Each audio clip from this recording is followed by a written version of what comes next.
Welcome everyone. It is episode 17 of this Treasure Inside edition, and it is April 15th, 2025. I'll stress that just in case you're listening to this a few years from now. But we are joined here by the management. Management, how are you doing today?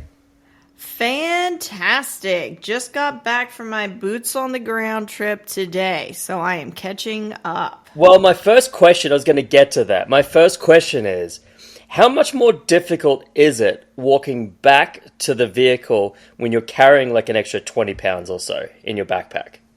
I wouldn't know. What? But I'm guessing that I'm going to be light on my feet when that does happen. Wait, I don't understand. So wait a sec. Maybe I'm misunderstanding this. You went on a boots on the ground, right? I did. So found the box, put it in your backpack. Why was it not as heavy coming back as it was going out there? Which part am I missing? Because it was an imaginary box. Oh, so John Collins Black's lying. Is that what's going on? Yeah, no box yet. But I was happy to get outside and, putz around in the woods. Oh, well, okay. So I'm understanding you didn't get the box. This is shattering to me. I thought you were going to get for sure. I can't believe we didn't find the box. So maybe it just takes 2 times. Maybe all you need is one more time and you'll get it. Exactly. I mean, I'm definitely going to try at least once more. So okay, maybe next time.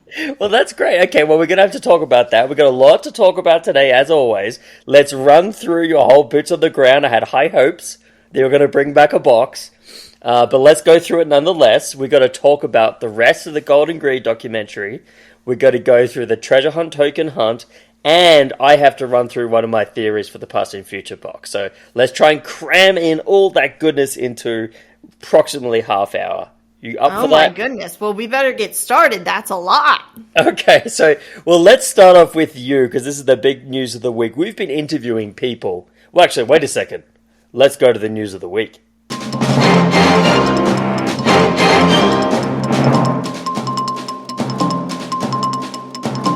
Okay, well, the news of the week for us is really that you went on your first boots on the ground hunt. And we've had to go and source this externally and crowdsource people coming into our show and telling us how their boots on the ground experience was. And now we have our very own home ground boots on the ground experience. So, what was it like at the very beginning, stepping out and searching for a treasure box in the wilderness? Well, I was super pumped to be there. It's been a long time since I had been able to hike around and go on some real challenging hikes, which I quickly learned how out of shape I was. So I'm glad I didn't have very many elevation changes. Okay. But it was exciting, especially because my first hike, there was a lot of confirmations that I was like, oh, okay, this could actually be something. Okay. But then as I continued on, I no longer think that it was. But it was still a good time. So was there any point in which your heart started racing a little bit when you saw something you thought, like you said, this could be something? Yeah, so the first trail that I went on was called Spring Trail, and it connected to a mountain laurel trail, and it connected to a trail of mist, and and all those trails had different colors associated with them. So I was like, okay, so this is the Rainbow Trail. But it was in kind of a public area, so I don't really feel like I'm not trying to hide anything. I was looking at the Amicalola Falls, Springer Mountain area. I just felt like it was like too out in the open for a treasure to be hidden there and not just accidentally stumbled upon. So when you were walking, were you actively searching for a box, or were you just kind of doing a reconnaissance and trying to get a sense of whether it was the right area or not? I was really trying to get a sense of whether it was the right area or not. I have a theory that can be applied to any starting location, but the trick is getting that first starting location, right? Yep. I'm going to continue to apply that theory to other places as I go, but I think when I go again, I will have to have a stronger idea for what the starting place is. Now, I have to say, you are not sounding as spry as normal. So, now for our listeners, we were intending to record this yesterday, but we couldn't. Why was that? Why couldn't we record this yesterday?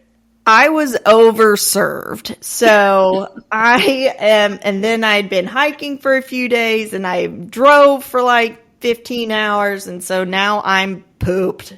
Okay, well, it's funny because I remember John Collins Black saying, you're supposed to be a joyous experience. Go out and experience nature. He just didn't include the part about going on a bender afterwards. Yeah, no, I definitely found the bottom of the bottle of joy. That's for sure. So I'm feeling a lot better. That's why, yeah, I'm in a good mood. But how many days were you on the trails? I was actually only on the trail one day. I had planned for 2, but my trip got cut short due to some extreme weather that was happening in North Georgia. So. Okay, right.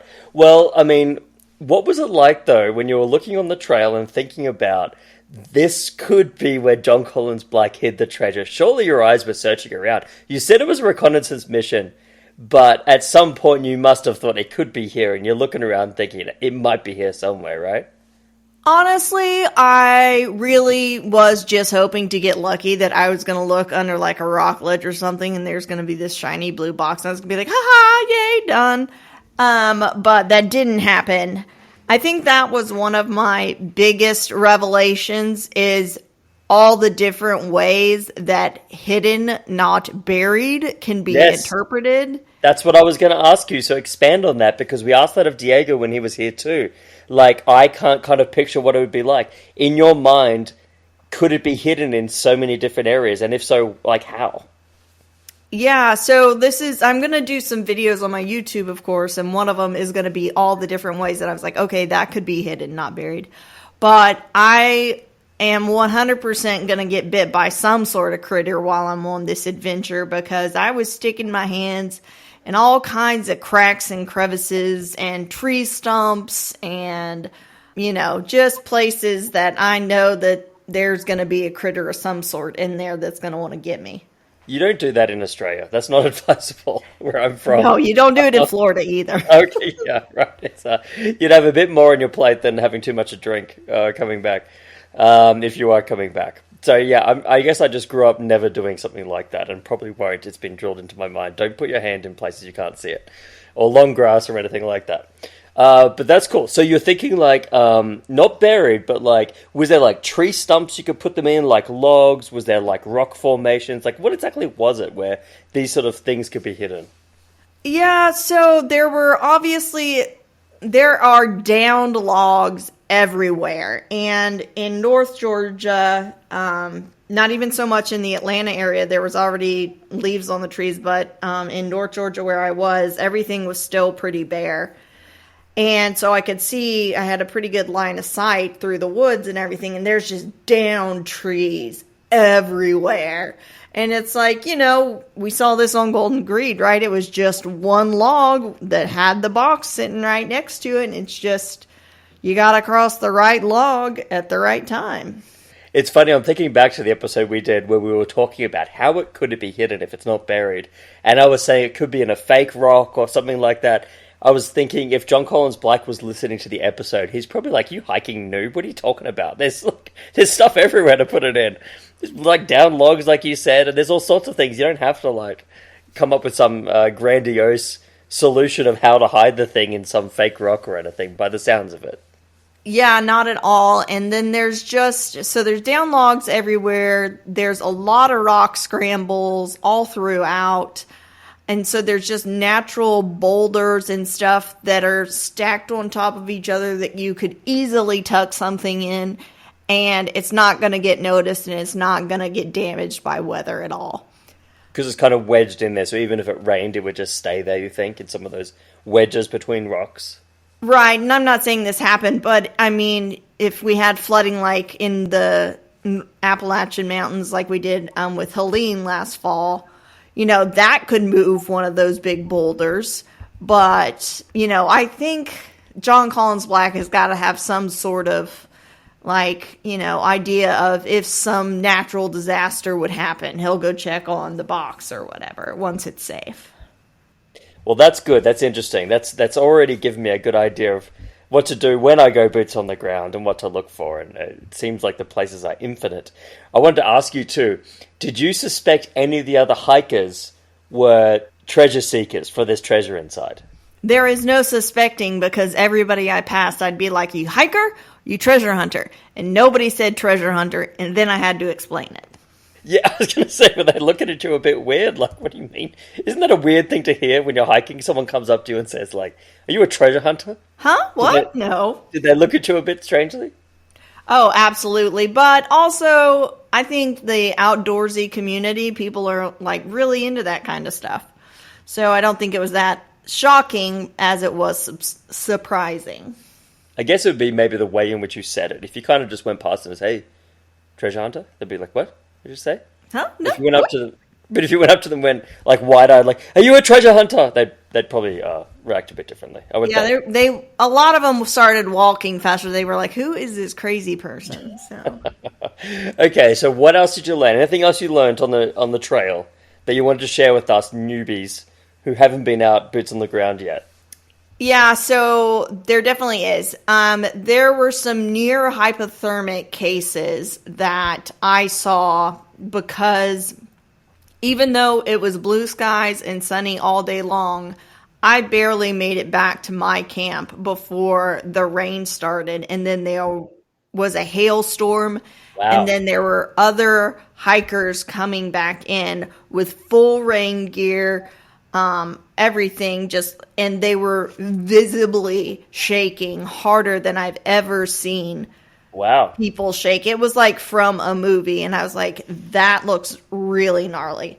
So prepare adequately, learn about those sorts of things. If you're not a hiker, learn what gear you need to keep warm.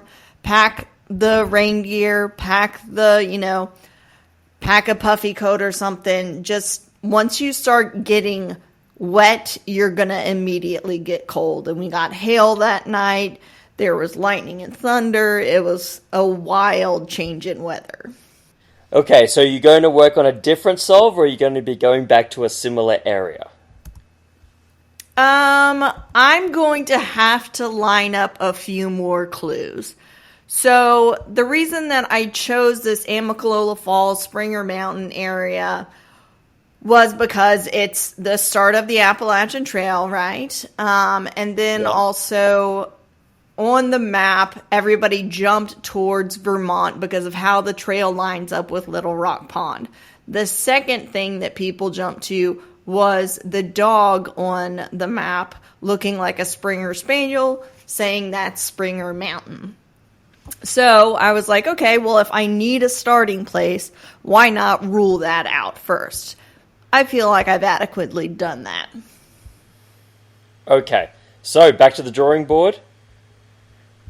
Back to the drawing board for a starting place, but I'm not going to share it, but I have a secret methodology that could be applied to any starting point.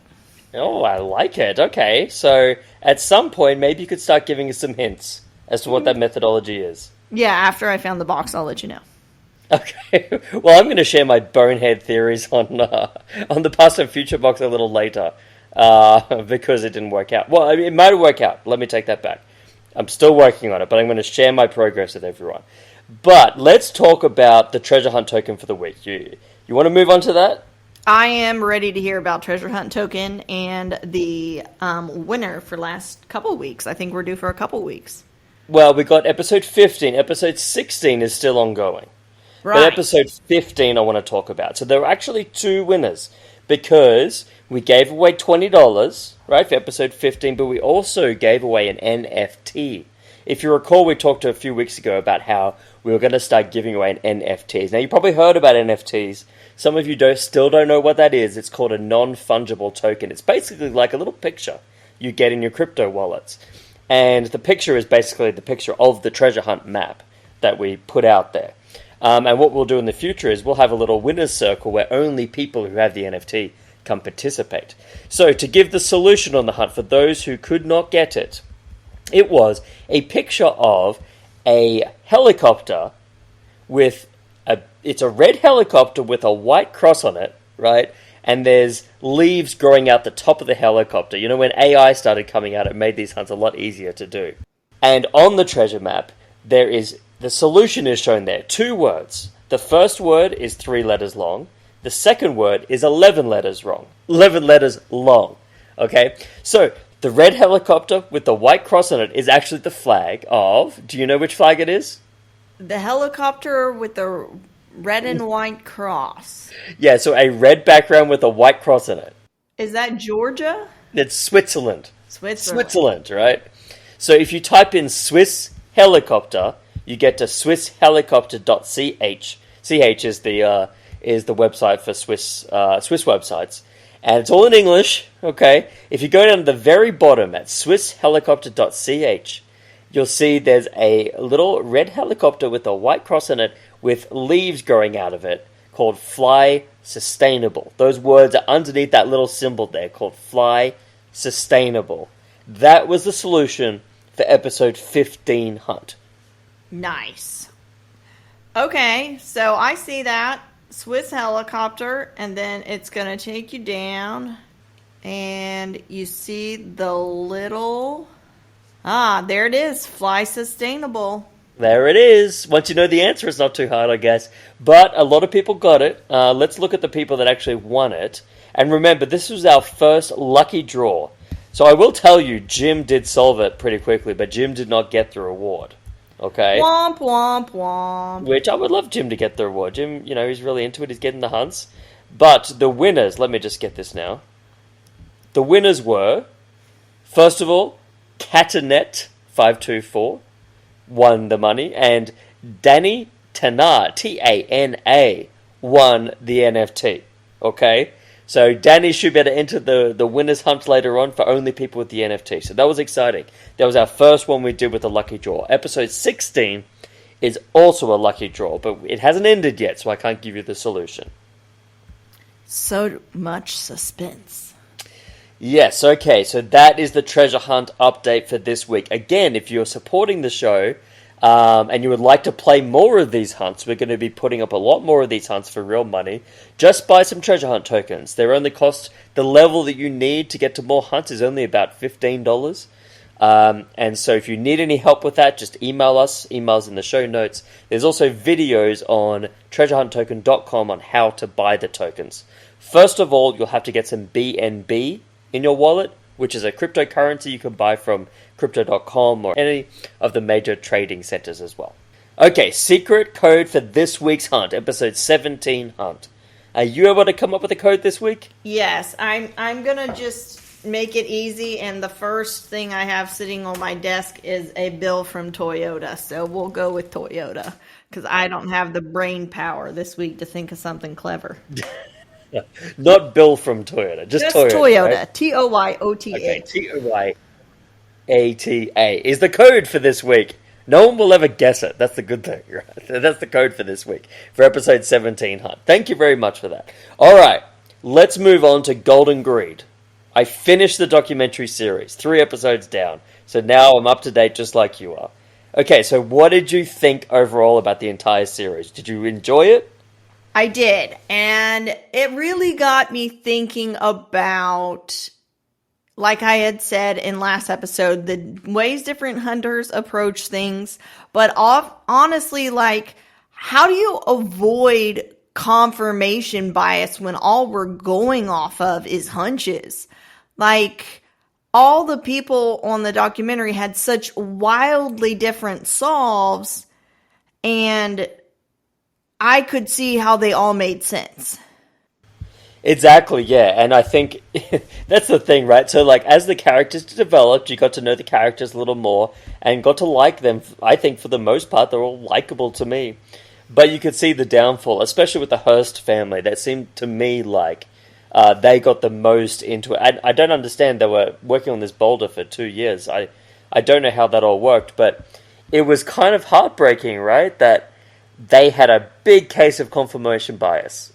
That when they saw something, they thought this has to be it, and then devoted their lives to it. And it was great that they were so honest in the documentary. Like, so I don't know the gentleman's name. The father of the family said that his wife eventually gave him an ultimatum, like it's searching for this or it's me. And he was doing it for good reasons in his mind. He was trying to provide a better life for the family, but I think they look back now and think it kind of sucked them in maybe too far. That's the impression I got. Is that the impression you got as well?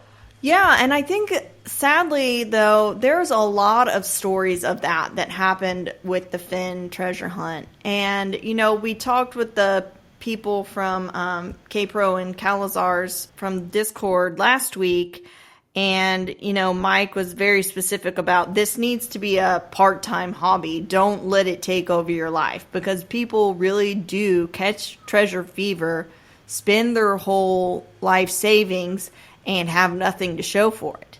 Yeah, I think the spending life savings is a real clue that you've probably gone too far. I think one thing we can probably pass on that's really practical is no matter how convinced you are that you have the solution, I would put it at least 5 to 10% that is completely a coincidence, right? So have that in the back of your mind. Now, it could be, for most people, it's way higher. But I think people need to remember this, that it doesn't matter how much you think you've definitely solved it. There's a good chance that it's absolute chance. So you should not be spending your life savings. It should not be overtaking your lives to the point where it's affecting other people. It's meant to be fun. I think it's okay to, obsess over it to some extent, right, where you're actually enjoying it.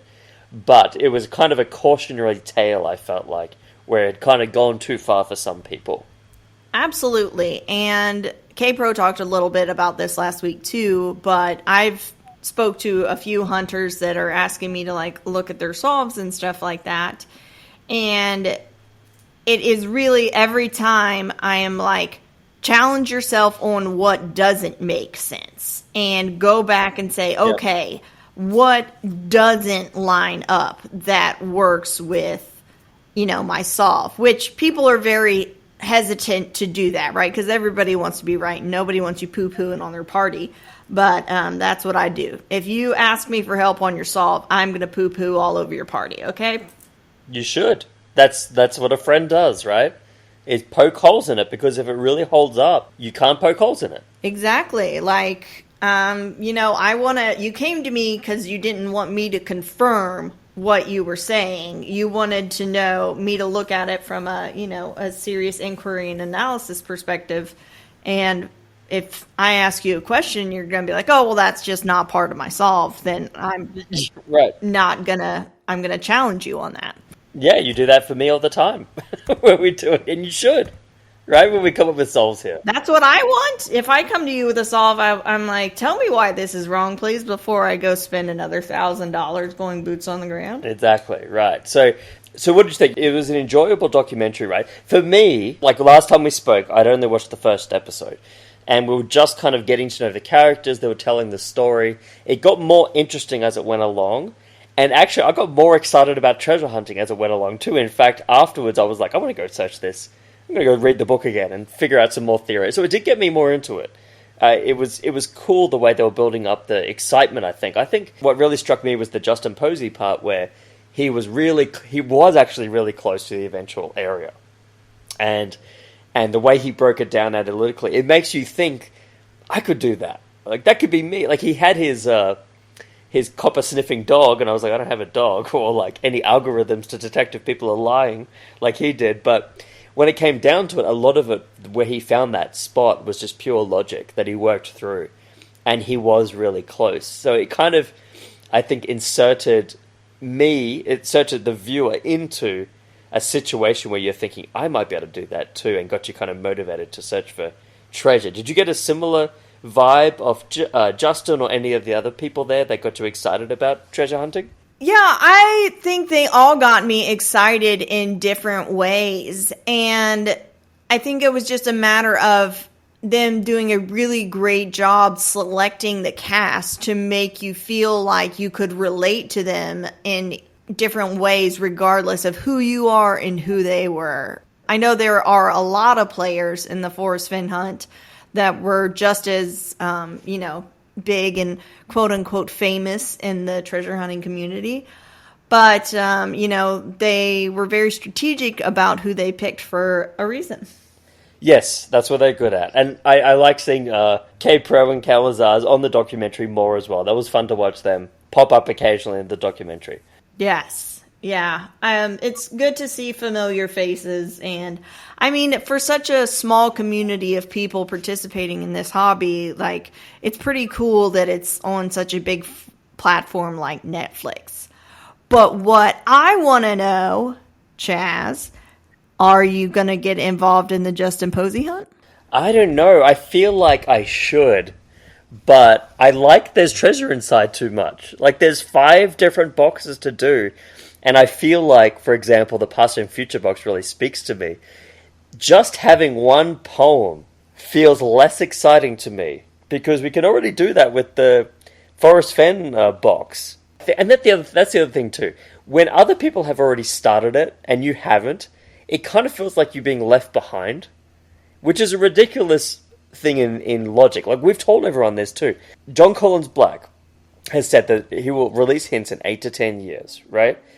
There's probably people that will come 2 to 3 years from now, start doing the hunt, that may be the ones that find it in the end.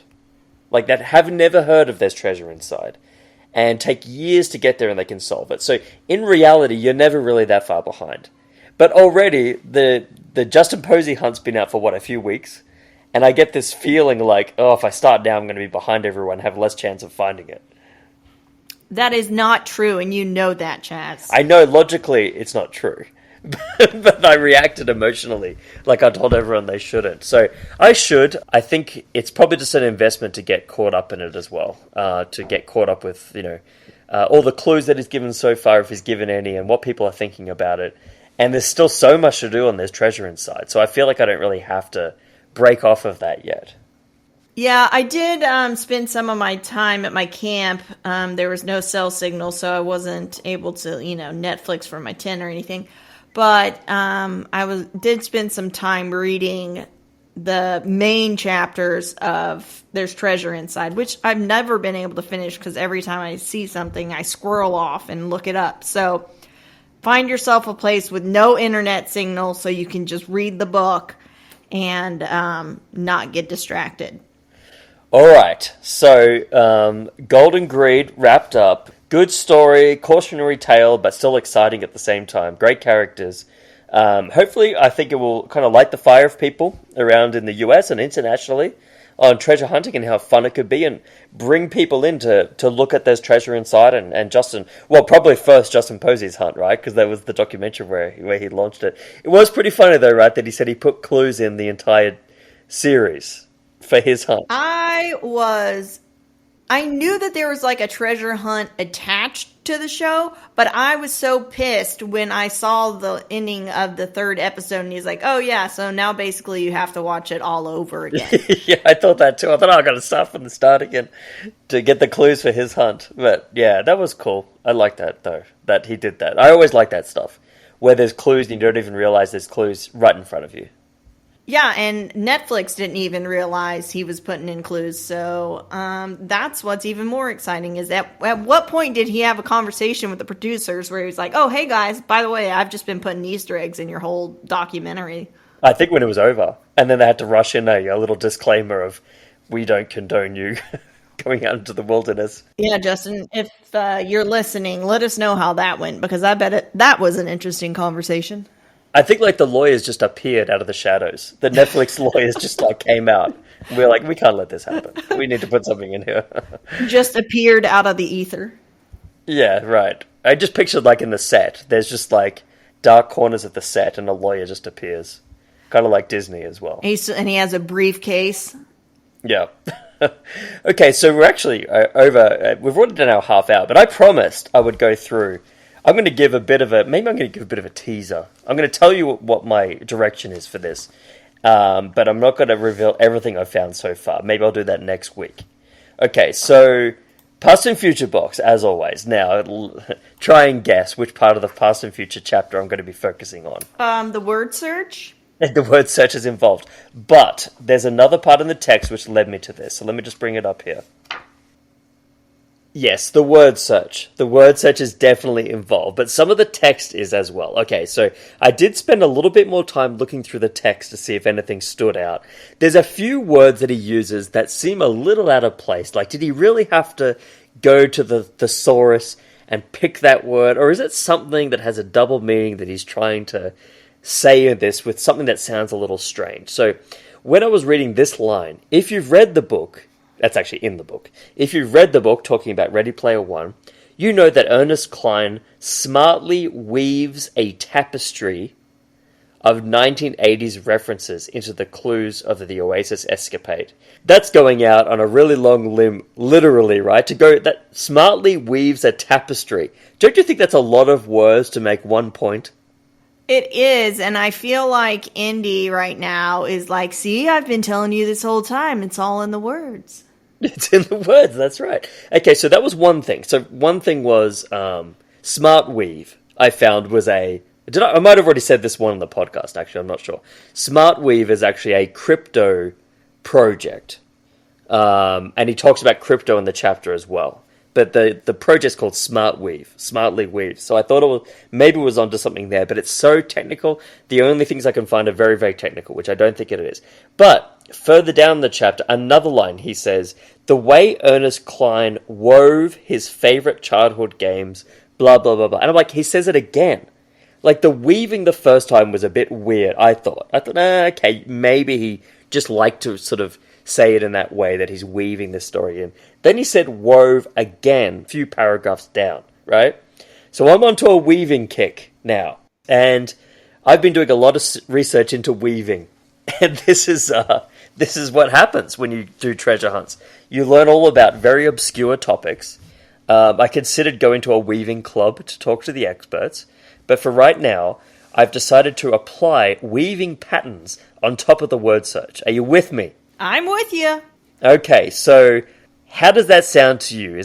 Come on, you got to poke holes in this so far. There's no solution yet, but as a starting point, do you think that is something I should be investigating? I think that is something that you should be investigating based on a previous conversation that you and I have had, which was about the cue at the beginning of the puzzle, right? Or yes. At the beginning of the word search. And you're always looking for a U to go after a Q, but the closest one is, I think, 2 lines over. Very good memory, yes. I did apply that as well. So I've made some progress with it, but let's talk about that next week. So if anyone else is a weaver or is interested in weaving patterns into the word search, you can join me on this journey and see if we can get a message out of the word search. That's awesome. And I just wanted to mention a couple resources for new treasure hunters. There's 2 websites that I have found that do a really good job of explaining ciphers and providing cipher solving tools. So one of them is Decode, D-C-O-D-E. And then another one that I found today was Cache Sleuth. So it's related to the geocaching community, but it's CACHESLEUTH. So look those up. They've got some smart tools and lists of different kind of ciphers and all different kind of alphabet ciphers. You know, a whole lot of tools for you to look at and places to get inspiration from. That's great. That's what we're here for, is new treasure hunters. We try to focus on people coming into this for the first time and all the different resources that are available to you. So are you going to be posting videos, like you said? Can we look forward to a video this week on your YouTube channel? Yes, and I did post some of my videos from actual being boots on the ground, but then my phone battery died, and then I only had my watch, and I wanted to have something for safety, and I failed to prepare adequately and pack a backup battery. But I am going to be going through and making one long video, and then I'm also going to chop it up into chapters, because some people like the long videos, some people like the short videos that have more direction to them. So you can expect a lot of content out of me this week. All right, I'll be waiting in anticipation. I'll give you feedback on your videos. Thank you. Okay, well, I think that'll do it for this week. So thanks everyone for listening. It's a treasure hunting community podcast. By the way, you can always find us at treasureinsideedition.com or email us at there's treasureinside@gmail.com. Some people have been emailing me at the old treasure hunt token address, but you can email us either one really. But we do have an address for the show now. There's treasureinside@gmail.com. And please subscribe, like, review, especially if you're holding your phone right now. Give us one of those. It will help spread the word of the show so that more people can find out about There's Treasure Inside and get involved in the treasure hunting community. Is there anything else you wanted to talk about this week, management, or are we all good? Nope, I think that covers it. I'm going to spend the week drying out and hopefully getting some of my brain cells back. Okay, great. I will continue with my weaving. I will weave up a new theory next week, and I will talk to you all next week about what we find. If you find something, let me know too. But have a good week, everyone. We will speak to you next week. Thanks, everyone.